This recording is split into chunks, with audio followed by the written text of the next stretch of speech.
Hello students. The topic for today's discussions are measures of dispersion.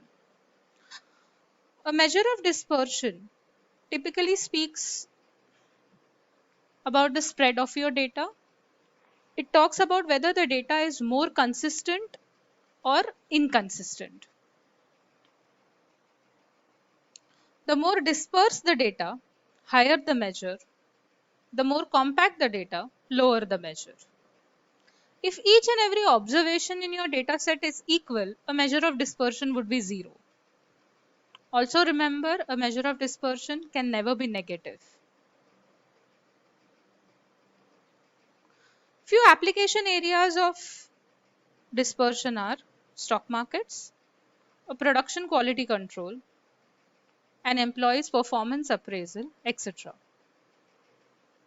The different measures of dispersion are listed on the screen, naming range, quartiles, quartile deviation, mean deviation, standard deviation, variance, coefficient of variation. I know it's a long list, guys. Each of the above measure has their own respective characteristic features, merits and demerits. We would be discussing them in detail during the online lectures. The main objective of this video presentation is to make you understand the concept of dispersion and not get into the calculations of each one of them. The discussion is likely to revolve around certain concepts. A range of a given data set is the highest observation minus the lowest observation. A particular data set has in total three quartiles, which divide the data set into four equal parts. So usually quartiles are denoted as Q1, Q2 and Q3. A recent article states that the average number of hours per week spent on smartphones during the lockdown period in India is 25.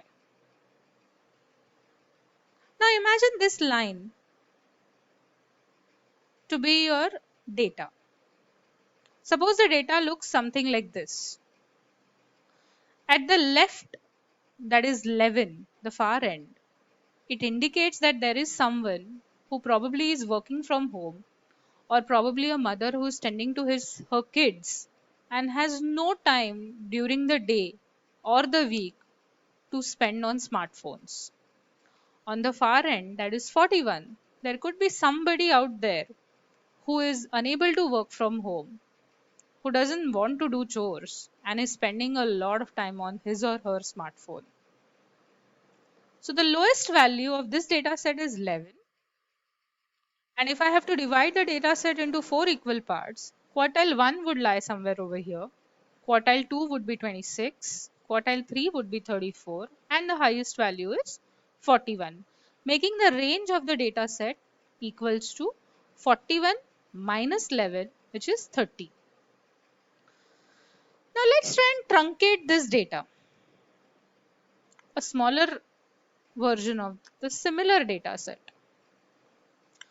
In this scenario, the lowest value is 15. The highest value is 37. Mind you, the values of the quartiles have changed. Quartile 1 now lies somewhere between 19 to 21, that is 20. Quartile 2 remains the same. Quartile 3 has shifted to 32, highest value being 37. This time the range of the data set is 22.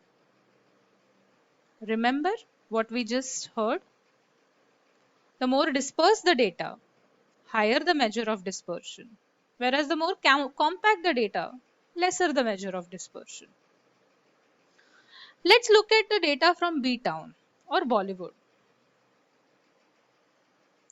I wonder how many of you need an introduction to the poster boy of every alternate advertisement in India. Still, let's welcome Mr. Ranveer Singh to our class. The data indicates the box office collections of last 5 movies of Ranveer Singh. That is 140 crores, 240 crores, 280 crores, 60 crores and 180 crores. Now let's look at somebody else from Bollywood, Mr. Akshay Kumar, the real Khiladi of Bollywood, and rightly so. Let's look why. Here are the box office collections of his last five movies. That is 190 crores, 200 crores, 180 crores, 150 crores, and 180 crores. Impressive, huh? Interestingly, if you add up these values and divide them by 5, that is 140 plus 240 plus 280 plus 60 plus 180, and divide it by 5, you will get the arithmetic mean as 180. And same goes for Akshay Kumar's movie collection values.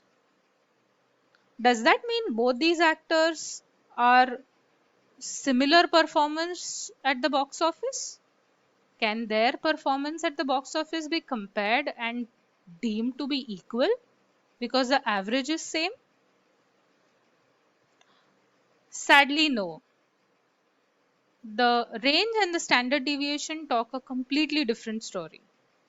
If you look at the range for Ranveer Singh's movies, it's 220 crores, whereas for Akshay Kumar's movies, it's 50 crores, which means there is hardly any difference between the success of each and every movie delivered by Akshay Kumar.